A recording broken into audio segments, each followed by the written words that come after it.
Hello. I want to talk to you about how to conjugate verbs in the present tense in English. When I say conjugate, I mean just change the verb to match the subject it's with. So in sentences, we use subjects with verbs all the time. Every sentence has a subject, a person or thing doing the action, and a verb, the action that's being done. So an example might be, I walk. I is the subject, referring to me, the person speaking to you, and walk is what I'm doing, and that's the verb. So every sentence has a subject and a verb. Sometimes those verbs get a little bit more complicated depending on what tense the verb is in, and sometimes the subject isn't a person but might be a thing or a group of things.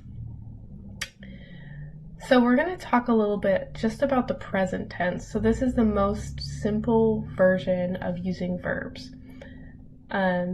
And we're going to talk about how it changes based on who's doing the action.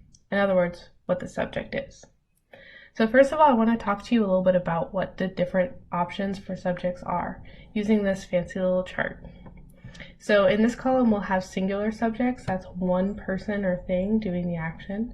And in this column, we'll have plural subjects, that's multiple people or multiple things doing the action. This first row is going to be for the first person. When I say first person, I mean that me, the speaker, is included in the action. So a singular first person subject is literally just going to be me. And the subject is I. So when I say I walk or I run or I talk to you about verbs, I'm using the I singular first person is the subject. When I have a plural subject in the first person, it's me, but it's also others included with me. So instead of just I, the singular first person is we. We walk, we run, we dance, we talk about verbs. The second person now involves you. And you singular is going to be when I'm just talking to one person, I'm referring to you. In formal English, you plural is just you. But if you're in the South, like I am, then you probably hear a lot of y'all. And this is when I, the singular person, am referring to multiple people. So you plural is a second person version of a plural subject. It's you or you all. So y'all, if there's multiple of you, are listening to this video. Now, third person is when we are talking about somebody else. So here's me, and here's you. And we're talking about this other person or this other thing. So I could be talking about him, her, so he, she, or it. I could be referring to the person by name, so maybe that's Robert that we're talking about. Or maybe it's the chair. Whatever it is, it's third person and it's singular. There's only one of them, whether it's a person or a thing. Third person plural, this last box, is when I and you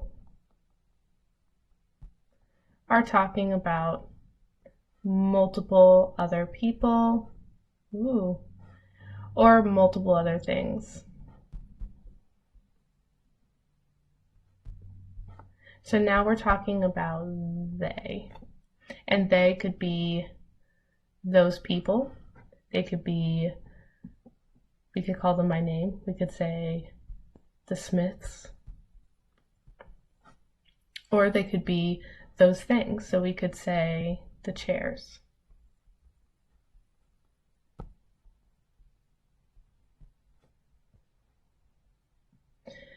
When we're talking about somebody else, it's third person. And when we're talking about one other thing, it's third person singular, then the singular column. And when we're talking about multiple other people, it's third person plural. And these are the subjects that we'd use in sentences. I, we, you plural, he, she, it, names, specific things, they, or the specific names or things of multiple. So here's the trick with present tense. It's actually pretty simple. Whenever we have a subject and a verb in the present tense, we just write the subject, say I, and then we add the verb, say walk. So I walk. That's pretty simple. And that's true for all of the tenses except for the singular third person. So for all of the tenses, I walk, we walk, you plural walk, and they walk.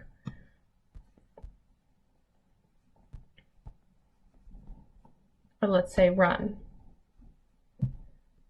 I run, and also the noses run. Either way, we've got the subject and the verb is just run. The only time that it's different is when we have the singular third person, he, she, it, or maybe a name. Then we add an S or an ES. So if I'm talking about she runs. Now I have to add an S to the end. And if I put her name instead of the pronoun she,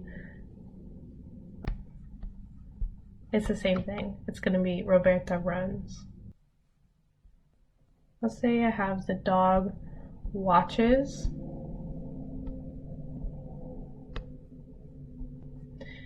Now, in this example, you have kind of a hard sound watch, and so it would be really difficult to say watches without an E. So we're going to add ES instead of just S. So we have watches. But you see, the dog is singular third person. It's you and I talking about another thing. And so we're going to add that ES. But any other subject, like you watch,